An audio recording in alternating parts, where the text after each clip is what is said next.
Hey, friends, welcome back to Harper Cooper's Takes Unfiltered, where I cut through the crap and call it like it is. No sugarcoating, no corporate spin, just me, your girl Harper Krista Cooper, serving up the truth with a side of snark. Grab your popcorn because today's headlines are still a shit show of epic proportions, and we've got fresh updates since last time. Murders by badge, federal invasions, Epstein drama that's dragging on with extra hypocrisy sauce, and potential war crimes in the Caribbean. First up, the killing of Renee Nicole Good by ICE agent Jonathan Ross in Minneapolis. This 37-year-old mom of three, poet, and U.S. citizen got gunned down in her SUV during a botched immigration raid on a snowy street. Ross, the Iraq War vet with over a decade in ICE, fired at least 3 shots as Renee Good was trying to drive away, and she passes away from her injuries. Videos keep emerging, including one from Ross's own phone showing the chaos. The Trump admin's still peddling that self-defense bullshit, even as witnesses yell for him to stop. Now, nationwide protests are raging, with civil rights folks like lawyer and social justice activist Nikema Levy Armstrong calling it out. And the hypocrisy? A GoFundMe for Ross's defense has raked in over $374K, including $10K from billionaire Bill Ackman. While the FBI blocks state investigators, GoFundMe's ignoring their own rules on violent crime fundraisers. What a shocker! Friends, if this isn't peak American hypocrisy, I don't know what is. Rest in power, Renee. And thanks to the 40,000 people who contributed to her children's and wife's GoFundMe, totaling $1.5 million. Speaking of Minneapolis turning into a dystopian nightmare, let's talk about the invasion by way too many ICE agents. Yeah, you heard that right.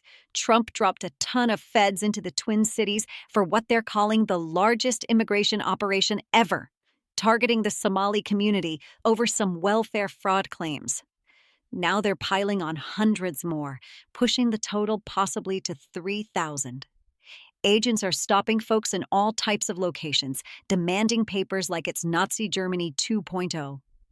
Protests are erupting, tear gas is flying, and the state, along with Minneapolis and St. Paul, is suing the DHS to stop this federal invasion.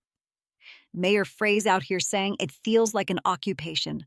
With more agents than local cops, it's not enforcement, it's intimidation. And after Renee's death, they're doubling down.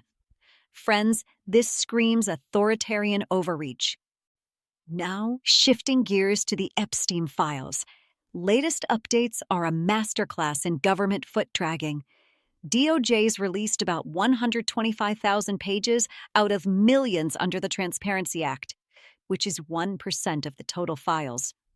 House Oversight subpoenaed Bill and Hillary Clinton to testify, and they straight up refused, risking contempt charges. The Clintons are calling it political retribution, saying the DOJ needs to cough up the rest of the Epstein files. A judge is demanding answers on the delays, and lawmakers want a special master to oversee it all. But here's the real take. Don't let all the Trump circus, the deportations, the shootings, the endless drama distract you from this. Epstein's web of rich creeps and enablers needs full exposure, not buried under MAGA headlines. We deserve the whole truth, not this half-assed drip of files. Finally, that first airstrike on a Venezuelan boat. Holy war crime, Batman. Back in September 2025, the U.S. hits an alleged drug smuggling vessel in the Caribbean, killing 11 people using a plane painted like a civilian aircraft with hidden munitions. Experts are calling it perfidy, which means pretending to be a civilian plane to trick and attack, which is straight up illegal under laws of war. Retired generals say if the boat crew dropped their guard, thinking it was harmless, boom, war crime.